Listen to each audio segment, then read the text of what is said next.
I don't know about you, Tony, but for me, the hardest thing for being a fitness enthusiast, I know you are too, is just being sidelined with pain. And that happens with a lot of knee injuries. You had one, right? Yeah, I actually had a total knee replacement. I now have a bionic knee. Knee, yeah. And you still work out twice a week, twice a day? Twice a day I work out, and I try to be very conscious of what I do by squeezing, not jerking the movements and everything like that. But it made a big difference, you know, and it was so cool because my son was the only one with me at the time that woke up in the bed at night and filled my ice and turned the generator on, brought my feet up. And he was 11 years old. It was the greatest thing. I love it. I love it. Well, we've also got a doctor for you, too. Your son was helpful. Now joining us from Millennium Physician Group is family and sports medicine doctor, Dr. Patrick Murray. Doctor, welcome to Bloom. Thank you so much for having me. Yeah, this is a perfect subject for us because you just heard Tony had a knee replacement. I had a knee injury not long ago, just a matter of weeks ago. And, you know, this is something that can be excruciating, especially if you're active, right? Absolutely. So one of the three most common knee injuries I get are typically what we call overuse injuries.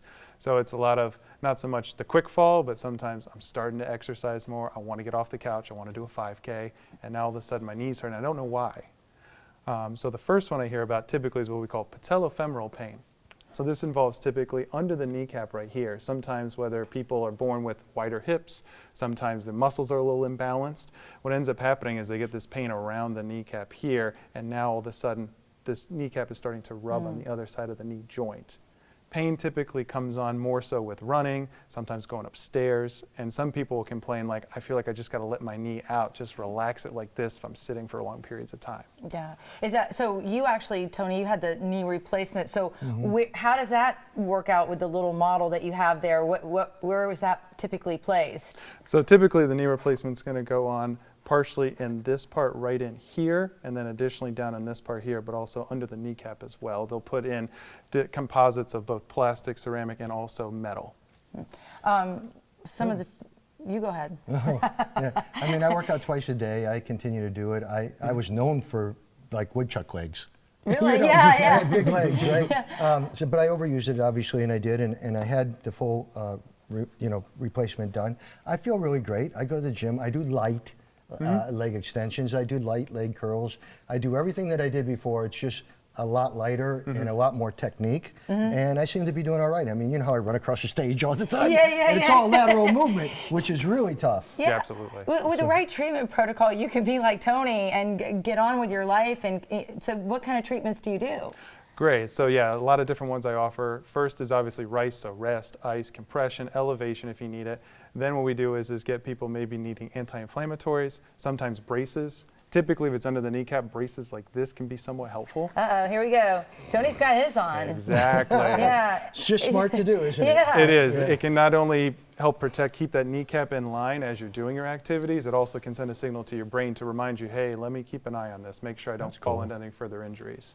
He's famous for all of his fitness equipment, and a lot of it is designed for low impact, which is probably what you recommend. We don't need to be out there pounding the pavement. Yeah, like I still walk on the treadmill incline, and that bothers me. All right, I mean, I like incline, I like walking, but the incline does seem to affect the knee a little bit.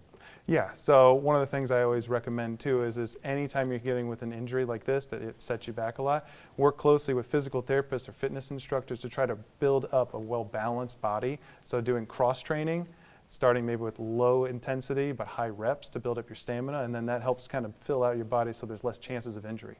Yeah, I was just about to ask you, is there anything that we could do to prevent further knee injuries or just knee injuries in general? Cross training is my favorite thing to do, so I recommend if you're going to incorporate cardio, if you like running, definitely do some weightlifting, definitely go to the gym like Tony talks about. Try to keep the legs strong, your hip muscles strong as well, because those tend to fail, especially for distance running or cycling. That can really reduce your chances and reduce a lot of the stress on the knee and kind of limit your chances of arthritis in the future. All right, it's been very interesting. Doctor, thank you so much. Can I have your card? Yeah.